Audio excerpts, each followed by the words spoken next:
മക്കളെ, ഞാനപ്പോൾ ഇനി പറയുവാണ്. ഇതില്ലേ ഓട്സ് കൊണ്ടുള്ള പുട്ടാണ്. ഇത് എങ്ങനെയാണോ ഉണ്ടാക്കിയത്? ഓട്സ് നമ്മൾ എടുത്തിട്ട് ചൂടാക്കണം. ചൂടാക്കിയിട്ട് അത് തണുപ്പത്തേക്ക് മിക്സിയിലിട്ട് പൊടിക്കണം. പൊടിക്കിട്ടിട്ട് നനയ്ക്കണം. നനയ്ക്കുമ്പോൾ കട്ട പോലെ വല്ലതും വന്നാൽ വീണ്ടും ഒന്ന് മിക്സിയിലിട്ട് ഒന്ന് വെച്ചാൽ മതി.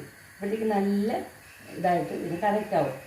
എന്നിട്ട് അതിന് നമുക്ക് അത് വെയിറ്റ് ലോസാണ്, അതായത് ഓട്സ്. അപ്പോഴത്തേക്കും നമുക്ക് പ്രോട്ടീൻ കൂടെ കണ്ടൻറ്റഡ് ആയിട്ടുള്ള നമുക്ക് കടലക്കറിയും കൂടെ കഴിച്ചാലോ. കടലക്കറി നല്ല മണം, നല്ല മണം പത്ത്. അയ്യോ, നല്ലോണം ഒത്തിക്കറി. അയ്യോ, കാണാൻ മേലെ കണ്ട വെള്ളക്കടലയാണ്. അതിന് സ്മെല്ല് പോകണ്ട, അടങ്ങിക്കട്ടെ. അപ്പം നമുക്കിന്ന് പുട്ടും ഓട്സ് പുട്ടും കടലക്കറി കഴിക്കാം. അപ്പോൾ 3 മാസം കൊണ്ട് എനിക്ക് 5 കിലോ കൂടിയായിരുന്നു. 63 കിലോ.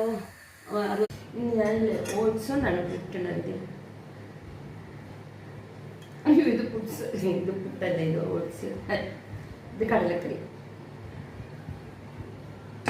പിന്നെ പുട്ട് ഓട്സ് കൊണ്ടാണ് ഉണ്ടാക്കിയത്. ഓട്സ് ആകുമ്പോൾ നമുക്ക് വെയിറ്റ് കുറയ്ക്കാൻ വേണ്ടിയിട്ട് ഓട്സ് കൊണ്ട് ഉണ്ടാക്കി കഴിക്കുന്ന നല്ലതാണ്. അപ്പം ഇന്ന് ഓട്സ് പുട്ട് കടലക്കറിയാണ്.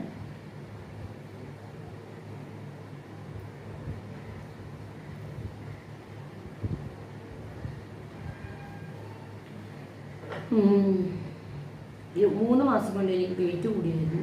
5 കിലോ വെയിറ്റ് കൂടി. ഇനി അത് കുറയ്ക്കാൻ വേണ്ടിയിട്ടാണ് ഓട്സ്. അപ്പോൾ ഇന്നത്തെ ആഹാരം ഈ ഓട്സ് പുട്ട് ഉണ്ടാക്കുന്നത് എങ്ങനെയാണെന്ന് പറയാമോ? ഓട്സ് എടുത്തിട്ട് ചെറുതായിട്ടൊന്ന് ചൂടാക്കണം. ചൂടാക്കിയിട്ട് മിക്സിയിലിട്ട് പൊടിക്കണം. പൊടിച്ച് കഴിഞ്ഞിട്ട് ഇത് നനയ്ക്കണം. നനയ്ക്കുമ്പോൾ അഥവാ കട്ട പോലെ